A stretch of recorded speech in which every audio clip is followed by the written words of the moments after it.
কিসের মতো? আর এক্স এর মতো। বুঝা গেছে না? জি স্যার।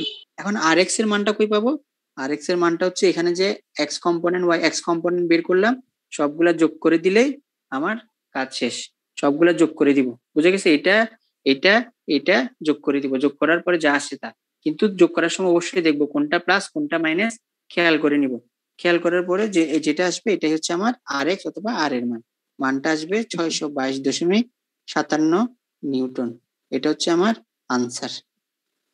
এটা নিজেরা বসাই দিব। আর এক্স এর মানটা নিজেরা বসাই দেখবো। এটা আসবে আনসার। এটা নিয়ে এই ম্যাথটা নিয়ে কারো কোনো কনফিউশন থাকলে একটু কাইন্ডলি তাড়াতাড়ি বলুন। এই ম্যাথটা কেউ না বুঝতে বলুন। হ্যাঁ হ্যাঁ 622 বুঝি নাই। 622.579 57 নিউটন। আচ্ছা আচ্ছা। আর এক্স এর মানটা কোত্থেকে পাবো জানো? আর এক্স এর মানটা জি স্যার। আর ওগুলো যোগ করে করে জাস্ট ওই এফ এক্স কম্পোনেন্ট গুলো যোগ করব, তারপর আমাদের কাজ শেষ। হরিজন্টাল আর ভার্টিক্যাল অ্যাক্সিস স্যার আর ওয়াইটা 0 হবে স্যার, এটা আরেকবার বললে একটু সুবিধা। এখানে দেওয়া আছে কি দেখো, আমার এখানে একটা হিন্ট দেওয়া। হিন্টটা কি? হরাইজন্টাল অ্যাক্সিস মানে if three forces exerted at point C to be horizontal, অর্থাৎ আমার যে রেজাল্টেন্ট ফোর্সটা আছে, রেজাল্টেন্ট ফোর্সটা হচ্ছে হরাইজন্টাল বরাবর, মানে হরাইজন্টাল বরাবর। তার মানে হরাইজন্টাল যেহেতু মানে স্যার হরিজন্টাল বরাবর যেহেতু সেটা স্যার ওয়াই বরাবর কোনো ই থাকবে না। হ্যাঁ, আর মানে ওয়াই কম্পোনেন্টটা 0 থাকবে না স্যার। যদি ভার্টিক্যাল বলতো তাহলে হচ্ছে হ্যাঁ সেম ম্যাথ। এখানে তোমাদের যখন ম্যাথটা করবে তখন দেখবে সেম ম্যাথ ভার্টিক্যালের জন্য। আরেকটা যদি এক্সামে দে সেম হরাইজন্টালের জায়গায় যদি ভার্টিক্যাল দে তখন স্যার আরএক্সটা 0 হবে স্যার। তার মানে আরএক্সটা 0 হবে আর ওয়াইটা থাকবে, মান থাকবে। তখন আরএক্স থেকে তুমি যে যদি কোনো মান দেয়া না থাকে এটা বের করতে পারবে। Same math. এখন দেখো তোমাদের এগুলো নিয়ে কনফিউশন থাকতে পারে, মানে যেহেতু তোমরা সিসি নন ডিপার্টমেন্টাল কোর্স, এটা নিয়ে তোমাদের কনফিউশন থাকবে। এই কারণে তোমরা প্র্যাকটিস করতে হবে। তোমাদের কিছু প্র্যাকটিস ম্যাথ দিব, এগুলো তোমরা প্র্যাকটিস করবে। এগুলো করলে তোমাদের এই পুরো কনফিউশন গুলো যাবে না, সবাই পারবে। এক নম্বরের জন্য কি স্যার এসি বাইর করছিলাম? এসি বার করছিলাম, এসি এফ অফ এসি। আচ্ছা। এখন দেখো এমন একটা ম্যাথ, তোমরা যখন ম্যাথটা করতে যাবে তখন আমি তোমাদেরকে কিছু ম্যাথ দিতে মানে কয়েকটা উদাহরণ দিব। এই ম্যাথটা করতে গেলে তুমি দেখবা বইয়ে একটা ম্যাথ আছে কি মানে 38 নাম্বার ম্যাথ, সরি 36 অথবা 40 নাম্বার। ঠিক আছে, আমি তোমাদেরকে লিখে দিব। এই জিনিসটাতে কি এফ অফ এসি এর মান দেওয়া আছে। আমাদেরকে কিছুই না, জাস্ট আমাদের ওই ম্যাথটা হচ্ছে আরো easy. Same math same figure, কিন্তু আমাদেরকে এফ অফ এসি এর মান অর্থাৎ এসি এর মান দেওয়া আছে। অর্থাৎ এখানে আমাদের তিনটা ছিল না, তিনটা ফোর্স ছিল না। এফ অফ এসি এর মান আমাদের জানা ছিল না স্যার। এফ অফ এসি এর মানটাই তো আমরা বের করলাম নাকি? জি স্যার। ওইটাতে হচ্ছে এফ অফ এসি এর মান দেওয়া আছে, অর্থাৎ কত? 385। শুধু আমাকে বলছে কি রেজাল্টেন্ট ফোর্সটা বের করতে, আর এর মান আরটা বের করতে। তাহলে এটা কিভাবে করব?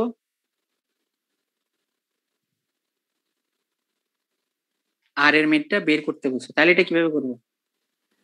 এটা তো যোগ করলে হবে স্যার। নাম্বার 1 এর ম্যাথের মতো, নাম্বার 1 যে ম্যাথটা করলাম ওই ম্যাথের মতো। বুঝে গেছে? জাস্ট নাম্বার 1 ম্যাথটা কিভাবে ছিল? আর এক্স প্লাস আর ওয়াই হোল স্কয়ার ছিল না? এখান থেকে আর এক্স এর মানও পাবো আর ওয়াই এর মানও পাবো। এখানে কিন্তু আর এক্স আর ওয়াই হয়ে যাবে স্যার। হ্যাঁ এখানে হয়ে যাবে। এটাতে কিন্তু কোনোটা হরাইজন্টাল অথবা ভার্টিক্যাল কোনো কিছুই লেখা নাই। এখানে হচ্ছে মানে কোনোটাই ভার্টিক্যাল অথবা হরাইজন্টাল না, জাস্ট একটা নির্দিষ্ট ইনক্লাইনে। তার মানে আমি আর এক্স এর মানও পাবো আর ওয়াই এর মানও পাবো। যেহেতু প্রত্যেকটা ফোর্স দেওয়া, আমার এগুলো আর কিছু করার দরকার নেই। জাস্ট এক নাম্বার ম্যাথ যেরকম ছিল এক নাম্বার ম্যাথের মতো করে ফেলবো।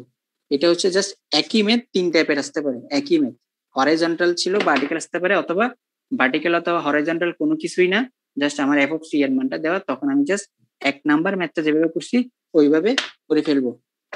এটা হচ্ছে এখন তোমাদের কিছু এসডব্লিউ দিব। এই জিনিসগুলো যদি তোমরা একটু কাইন্ডলি দেখো, প্র্যাকটিস করো এক্সাম্পলের। বেয়ারের জনস্টনের তোমাদেরকে একটা জিনিস বলে নিই, 10 পিডিএফটা ডাউনলোড করবা, এটা অনলাইনে পাবা। বেয়ার জনস্টনের 10 পিডিএফটা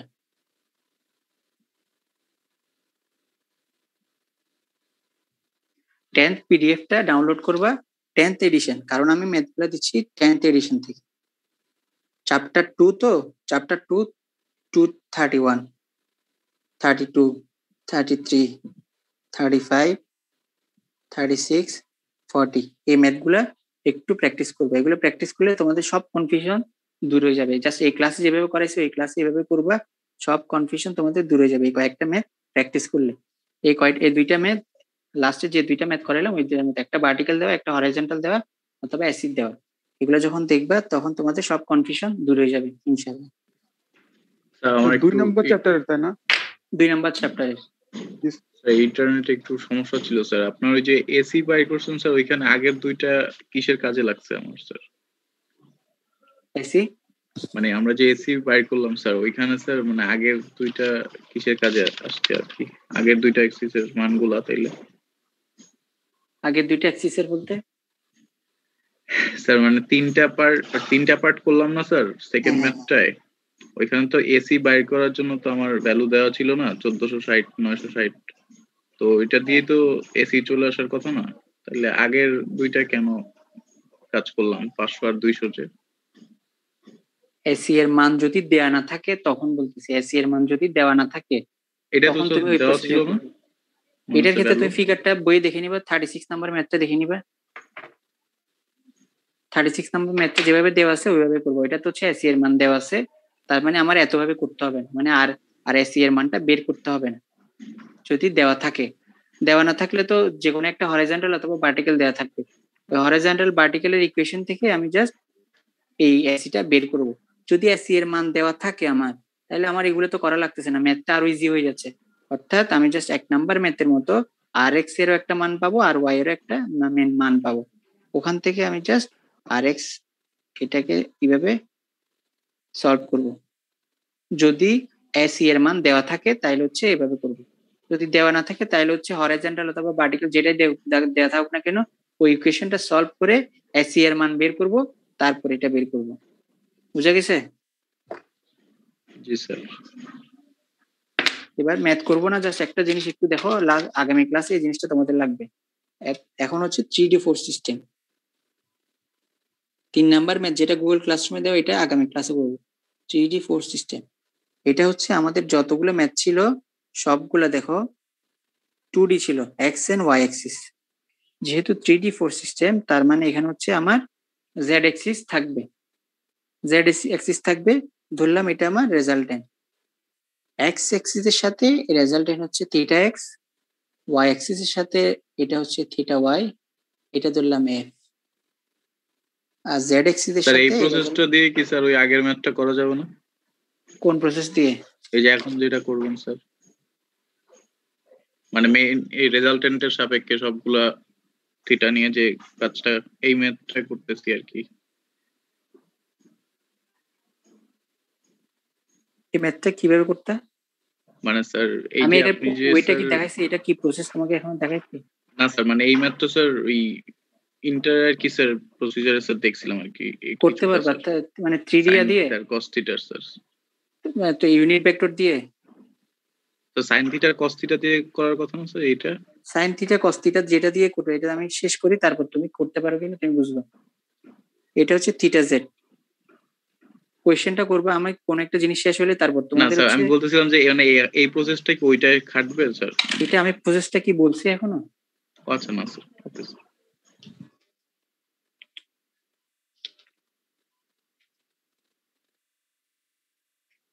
এফ হচ্ছে একটা রেজাল্টেন্ট ফোর্স, এই রেজাল্টেন্ট ফোর্সের সাথে এটা হচ্ছে থিটা এক্স অ্যাঙ্গেলে, এটা হচ্ছে থিটা ওয়াই, এটা হচ্ছে থিটা জেড, জেড অ্যাক্সিসটা থিটা জেড অ্যাঙ্গেলে আছে। এখন কেউ বলো তো দেখি, এটাকে যদি আমি এফ এর রেসপেক্টে লিখি তাহলে এটা কত হবে? এটা কত হবে? আর F cos theta, F cos এটা থিটা x। এক্স। এইটাকে এই অ্যাঙ্গেলের রেসপেক্টে এফ কে এখানে লিখবো, এটা কত হবে? f cos theta y cos theta Y.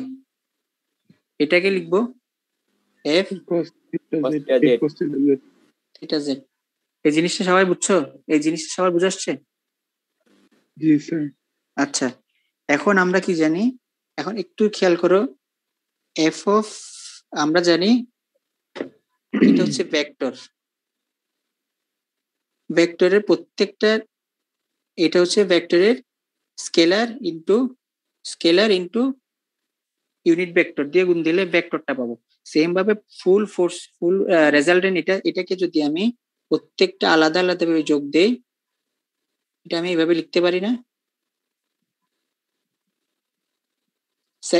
Sorry, 2D কেসের জন্য ছিল এটা এই ধরনের 2D কেসের ক্ষেত্রে। 3D কেসের ক্ষেত্রে আরেকটা যেহেতু আরেকটা অ্যাক্সিস আছে জেড অ্যাক্সিস, এই জেড এটা লিখবো এফ জেড কে, এভাবে লিখতে পারি না? জি স্যার। এভাবে লিখতে পারি। এখন এই এফ এফ এক্স এর জায়গায় কি লিখতে পারি? এটা লিখতে পারি না? এফ অফ ওয়াই এর জায়গায় এটা লিখতে পারি না? জি স্যার। জি স্যার। সেম ভাবে এফ অফ জেড এর জায়গায় এই জিনিসটা লিখতে পারি। জাস্ট এখানে এই জিনিসগুলো লিখে দিব, লিখে এটা হবে এরকম F into cos theta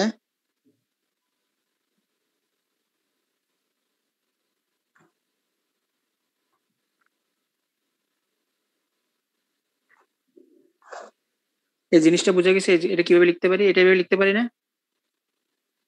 sir এখানে কি থিটা এক্স বা থিটা ওয়াই দেওয়ার দরকার নেই? দিলাম তো। আচ্ছা স্যার। এটাকে আমি এভাবে লিখলাম, এই মানগুলো এফ অফ এক্স এর মান জায়গায় এটা লিখলাম। স্যার বুঝেছি স্যার। বুঝা গেছে? এটা হচ্ছে এফ অফ এক্স এর মান, এটা হচ্ছে এফ অফ ওয়াই এর মান, এটা হচ্ছে এফ অফ জেড এর মান। এখন এই পুরাটাকে লেখা যায় কি দেখো, এই পুরাটাকে লেখা যায় ইউনিট ভেক্টর। এর যেহেতু ইউনিট, এটা এই পুরাটাকে লিখতে পারি আমরা ইউনিট ভেক্টর হিসেবে। দেখো F of A equal to unit vector. Sir কি এটা লিখলেন? হচ্ছে, বলতেছি এটা হচ্ছে ইউনিট ভেক্টর ল্যামডা, এটা হচ্ছে ল্যামডা, এটাকে বলা হয় ইউনিট ভেক্টর। এই পুরাটাকে আমরা লিখতে পারি ইউনিট ভেক্টর। এখন আসলে ইউনিট ভেক্টরটা কি? এই জিনিসটা থেকে এই পুরাটা হচ্ছে এটা এফ, এই পুরাটার মান হচ্ছে ইউনিট ভেক্টর। এটার থেকে আমরা এটা লিখতে পারি। এখন দেখো এই ইউনিট ভেক্টরটা কি? ইউনিট ভেক্টরটা হচ্ছে আমাদের ইন্টারে ছিল কোনো একটা ভেক্টরকে যদি, ইউনিট ভেক্টর হচ্ছে কোনো একটা ভেক্টরকে যদি আমরা ভেক্টরের মান দিয়ে ভাগ দিই, জি স্যার। তাহলে কোন একটা ভেক্টরকে যদি ভেক্টরের মান দিয়ে ভাগ দিই তাহলে এটা হচ্ছে আমার ইউনিট ভেক্টর। তার মানে এখান থেকে আমি কি লিখতে পারি দেখো, এটা মিলে কিনা দেখো, এটা হচ্ছে এফ হচ্ছে ভেক্টর আর এটা হচ্ছে ভেক্টরের মান, মানটাকে আমরা এভাবেও লিখতে পারি, সেম জিনিসটাকে এভাবে লিখতে পারি। এটা নিয়ে কারো কোনো কনফিউশন আছে কিনা বলো?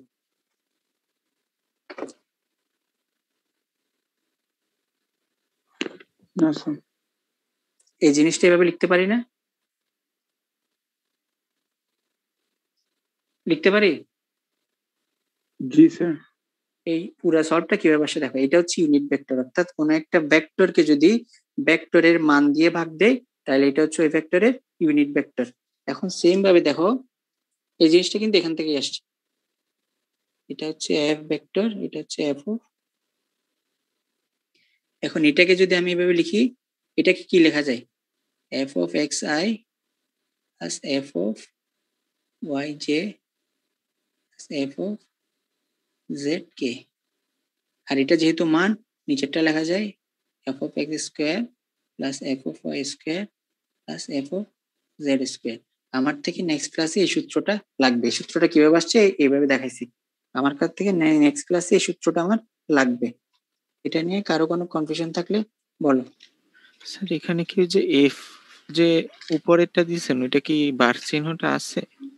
হ্যাঁ ল্যামডা ইকুয়াল টু যে এফ বার বাই, এটা এটা এটা দেখো তুমি এইটা সবসময় একটা ওই জিনিস নিয়ে কনফিউশন করো, ল্যামডা এটা এবার না, এই বারটা বুঝতে পারছি, মানে ওই যে লেখায় দাগ পড়ে গেছে, তো এটা কি মানে লেখা হয়েছে কিনা এটা বুঝতেছি। ওই এখানে এইটার উপরেরটা স্যার। এটা হ্যাঁ এইটা। এটা বার। এই দেখো আমি তোমাকে একটা জিনিস বলি, তুমি এটা যখন থাকবে এটা ভেক্টর, এটা হচ্ছে ভেক্টর ভেক্টর, আর এখন যে এটা লিখতেছি ভেক্টরের মান। জি স্যার। বুঝে গেছে? তুমি যখন এটাকে তুমি এভাবে লিখলো তুমি বুঝাচ্ছি কি এটা হচ্ছে ভেক্টর মান, সরি এটা হচ্ছে মান, এভাবে লিখলাম আর কি মান, আর এটা হচ্ছে ভেক্টর। কোন একটা ভেক্টরকে এর স্কেলার আর ইউনিট ভেক্টর দিয়ে গুণ করলে এটা হচ্ছে এটার ভেক্টর পাওয়া যায়। জি বুঝে স্যার। গেছে? এখানে এটাই তোমাদের এই জিনিসগুলো, এটা জাস্ট কিভাবে আসছে এটা দেখাইছি। আমাদের লাগবে কিন্তু এই জিনিসটাই, মানে F of X unit vector, F of Y Z unit vector, F of Z K unit vector, আর নিচে হবে মান F of root over of square root of F square F of Y square F of Z square. বুঝতে পারছি। কারো কোনো confusion থাকলে বলো। এখন যে কোয়েশ্চেন করছিল বলো, এবার বলো এই জিনিসটা কি আগের নিয়মে করা যাবে কিনা? সরি মানে হ্যাঁ। এইটা নাকি স্যার আমি এখনো শিওর না স্যার, তো হ্যাঁ। মানে একটা প্রসেস দেখো একটা জিনিস হচ্ছে শিখছিলাম যে তুমি যখন, হ্যাঁ বুঝছি আমি, তোমার প্রসেসটা অনেক ধরনের প্রসেস আছে, তোমাদেরকে অনেক ম্যাথ স্কিপ করাবো যেহেতু নন ডিপার্টমেন্টাল কোর্স। দেখো একটা জিনিস খেয়াল করো, তোমরা কিন্তু সাইন ফর্মুলা আছে। এখন যে জিনিসটা কিভাবে করলাম, এখানে যে আমরা করলাম এভাবে 3 5 4 5 দিয়ে যেভাবে করলাম, এটা ছাড়াও সাইন রুল আছে আমাদের, সাইন রুলও ইউজ করতে পারি, অনেক ধরনের রুল আছে। এখন তোমাকে দেখাচ্ছি কোনটা যেটা সবচেয়ে ইজি, তোমাদের বুঝতে সবচেয়ে সহজ হবে। সাইন রুল আছে, সাইন রুল আমরা শিখছি না, মানে যে বাহুটা থাকবে তার অপোজিটে যে কোনটা থাকে এটা নিয়ে একটা ইয়ে আছে, বিভিন্ন ধরনের স্টেপ আছে। এই জিনিসটা সবচেয়ে ইজি, এই জন্য এই জিনিসটা করাচ্ছি। এই জিনিসটা হচ্ছে এখানে যে ল্যামডা, এখানে যে জেড অ্যাক্সিস নিয়ে করলাম, এটা যদি 3D কেস হইতো, তোমাদেরকে যেগুলো ম্যাথ করালাম ওগুলো পুরোটা ছিল 2D কেসের ক্ষেত্রে, এর আগের গুলা ম্যাথ গুলো ছিল 2D কেসের ক্ষেত্রে, শুধুমাত্র এক্স এবং ওয়াই কম্পোনেন্ট। তার মানে এক্স ওয়াই কম্পোনেন্ট, এখানে কিন্তু জেড কম্পোনেন্ট আছে, তাহলে এই জিনিসটা এবার কিভাবে করবো? না স্যার স্যার স্যার আমাদের ইলেকট্রিক্যাল ক্লাস ছিল। ইলেকট্রিক্যাল ক্লাস আছে, যাও তাহলে তোমাদের ক্লাস শেষ। আচ্ছা স্যার, আসসালামু আলাইকুম। আচ্ছা অ্যাটেন্ডেন্স দিয়ে যাও, দাঁড়া দাঁড়া দাঁড়া।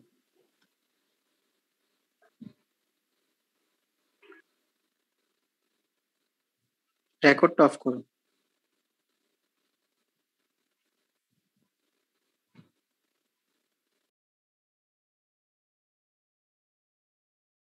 তোমাদেরকে যে প্র্যাকটিস গুলো দিলাম এগুলো নিজেরা যদি করো তাহলে দেখবে তোমাদের সব কনফিউশন দূর হয়ে যাবে। এই জিনিসগুলো করলেই তোমাদের মোটামুটি সব ক্লিয়ার হয়ে যাবে।